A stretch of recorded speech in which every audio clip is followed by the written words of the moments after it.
Hello. I'm sorry I didn't make a video yesterday, but truth to say, this online safety law has been rather preying on my mind and has very much upset me. I feel really discouraged about it because, well, it's... Okay, let's break this down. First of all, it's definitely a censorship law that'll stop people from discussing issues that should be perfectly discussable. You look at this here. This is the Daily Telegraph. I'm sorry, it's not the Daily Telegraph page, it's the reader view, but there were so many pop-ups and adverts, I decided to simplify it. Exposed, Labour's plot to silence migrant hotel critics. Emails reveal Whitehall spy unit complaining to tech firms about content mentioning asylum seekers and two-tier policing. A secretive Whitehall spy unit has been used by the government to target social media posts criticising migrant hotels and two-tier policing. The Telegraph can reveal that officials working for Peter Kyle, the technology secretary, have flagged videos with concerning narratives to social media giants, including TikTok, warning that they were exacerbating tensions on the street. There should be tensions, considering the social problems that are being caused by all of this unchecked migration. I don't know how this video is going to get past the censors. Let's see. The second thing is it's a badly written law, not only in its floppy and imprecise wording, but also in its technological illiteracy. It was written by the Conservatives, as Labour supporters keep pointing out. No one will forgive them for this, and no one will forgive Labour either. They certainly have put the Reform Party into power in the next election. I'm Granniopteryx. Please like this video. Please share it. Please subscribe to my channel. Please check that you're still subscribed if you're in YouTube, because they play games with subscriptions. If you want to help me financially, that's great too. All the links to the various options you have, PayPal, Subscribestar, Buy Me a Coffee, and on YouTube, the Superthanks thing, they're all there in the description. But financial contribution isn't really as important as sharing. You can really help me if you share this video. Okay, let's get on with it.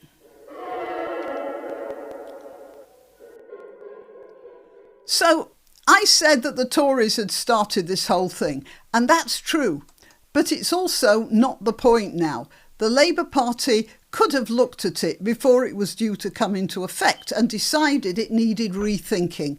They would have had a perfect excuse. The ever-gathering speed of AI technology has moved ahead quite a bit since 2022, and they could simply have said it was obsolete now. They could have even come out with it and said the Tories are stuck in the 20th century and we're applying 20th century rules to a 21st century problem. It would have got them so much kudos, and at the expense of what is referred to as the official opposition. But Starmer never misses a chance to miss a chance, does he? The problem is that the Labour Party isn't stuck in the 20th century, it's stuck in the 19th century. The Conservatives decided there were good reasons to protect children from bad stuff on the internet, but instead of thinking about tech inventions to deal with the problem, they thought that making a law would do the trick. That's the same sort of idea that you chaps in America tried with the problems of drunkenness. You thought that a law would solve that, didn't you? And it turned out to be an absolute gift to criminals who built an empire on prohibition. And of course, it was a mass killer and maimer of people who tried, unconventional ways of making alcohol. So, you know what they say about if you're a hammer, then everything looks like a nail. It's not a surprise that lawmakers think that making laws are the answer to everything. And I can understand MPs thinking like that, and I can also understand MPs being tech illiterate. I don't think most people realise quite how pushed and busy a lot of MPs really are, and they deal with people rather than with computers. However, MPs are advised by civil servants, and it's the job of the various branches of the civil service to do the research on this sort of thing and to work out the problems that certain legislation will cause. What happened there? Well, the civil service hasn't been doing its job. Mind you, it hasn't been doing its job for quite a while now, actually. So the Conservatives conceived this pig's breakfast of a bill, and they left it to the Labour Party to preside over its enactment 3 years later. Those 3 years were put into place ostensibly to give various media and tech companies time to get ready for the big day. But there's no way to get ready for an earthquake except perhaps by hiding yourself under a table. And 3 years later, the Labour Party are in charge, and they could very easily have said, this is a badly written, ill-conceived travesty that goes against everything that Britain has hitherto stood for, and it should go back to the drawing board. I can imagine Starmer and co. in the cabinet room. Just picture this. They're in the cabinet room discussing this, and some junior minister pipes up with, "Oh, Sir Keir, my lord, my dear leader, do you think that perhaps we might take another look at this online safety thing because, well, it might close down free speech?" Can you imagine the reaction? Just before the junior minister's chair tips up into an open hatch and the young upstarts dispatched into the shark tank below, Starmer and Cooper both chorus, "What? Make speech freer? That's not what socialism is all about, boyo." So instead of scotching the bill, they added bits to it. They added the legal but harmful bit, for instance, which in effect makes illegal what previously was not, by practice, if not in actual law. They also added the clause about criminal liability for tech executives. Now, what company is going to continue developing software with that hanging over their heads? They also added some extra liabilities on VPN usage. That was one of Sarah Champion's brainwaves. And they tightened up laws on content regulation, creating what they were pleased to call an ombudsman. Now, originally, an ombudsman was an official you could turn to as a sort of dispassionate mediator. But in this case, the ombudsman is just another arm of a restrictive government. And even after the bill was passed, I shall remind you, a lot of the Labour cohort are now complaining that it isn't tough enough. I can offer them some comfort there. I should imagine that the incoming Islamophobia law will take care of the rest of the clampdown that we're undergoing right now. Now, as if my awareness of all that was not disheartening enough, there's something else. It's the international embarrassment. It's the horrible knowledge that our government is being exposed as rank amateurs who couldn't run a whelk stall, never mind a country. I suppose that restrictions do go hand in hand with incompetence, but it's so exasperating to look at the world and know what a total failure my country has become. This law is mortifyingly unenforceable on the international stage. It makes out that it can tell other countries what to say and think. And the Americans are rightly reminding us that they went to war over something like this, and they are absolutely right.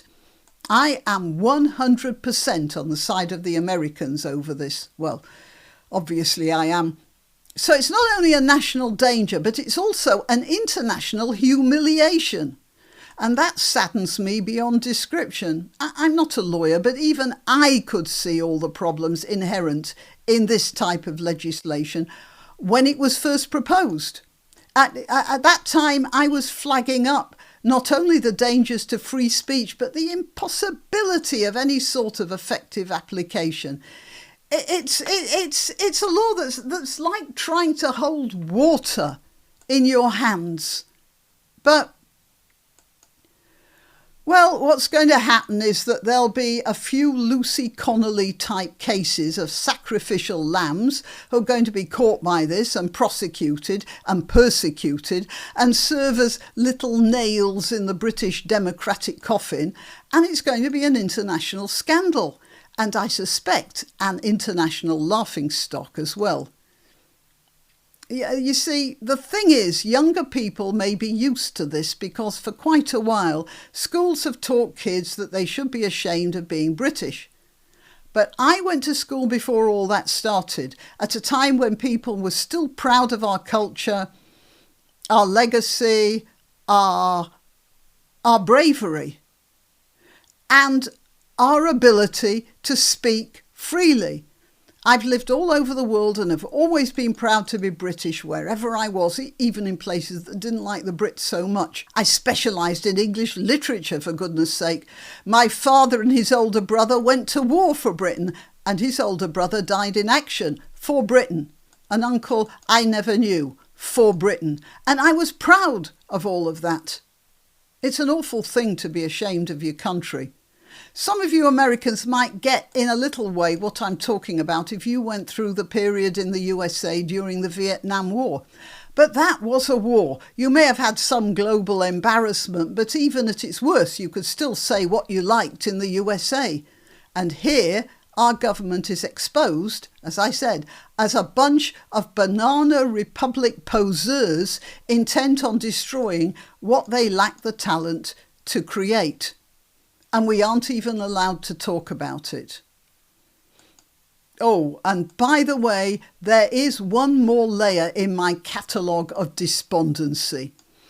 In my last video about this online safety law, this travesty of a law, I made some points about where it has gone horribly wrong. And yesterday I watched a video by Winston Marshall in which he made exactly the same points as I had made a few days earlier.